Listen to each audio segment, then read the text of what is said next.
Students అది పాసులు కూడా పెంచినట్టున్నారు. మరి పాసులు కూడా పెంచారు కదా. అంటే ఏంది అక్కడ లాస్ని ఇంకా కవర్ చేస్తున్నట్టే కదా ఇక్కడ. హ్మ్. ఆ? సరే ఫ్రీ కరెంట్ అని అంటున్నారు కదా. సరే ఫ్రీ కరెంట్ ఇచ్చారు, దేని లాభం దానికి? దేనికి అది అసలు? హ్మ్. నెలకు ఒక 500 మహా అయితే 500 నుంచి 700 కరెంట్ బిల్ వస్తుంది. హ్మ్.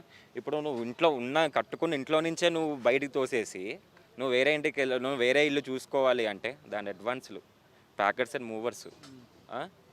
నువ్వు ఎక్కడో ఇల్లు ఇస్తా నీకు కంపెన్సేషన్ ఇస్తా అంటే నీ నీ అకౌంట్లో పైసలు లేనిది నువ్వు ఎక్కడి నుంచి తీసుకొచ్చి ఇస్తావు? ఆ పైసలే ఉంటే నువ్వు డెవలప్ మీద పెట్టుకో. అంటే చాలామంది లోన్లు పెట్టుకొని కలలు కానీ అపార్ట్మెంట్లో ఫ్లాట్ అదే అన్నా, కొనుక్కుంటారు సరే కదా. అన్న పని చేయండి, చేయండి.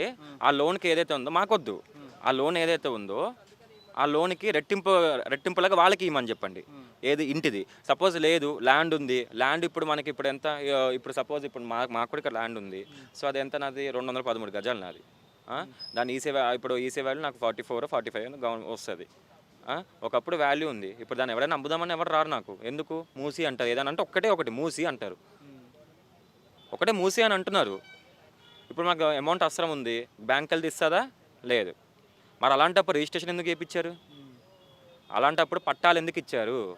అంటే తప్పు ఎవరిది? ఇప్పుడు మా సైడ్ తప్పు ఉందా? లేదు కదా. కొన్నప్పుడు మేము బాగానే ట్యాక్స్లు అన్నీ కట్టేగా కొన్నది ఎవరైనా.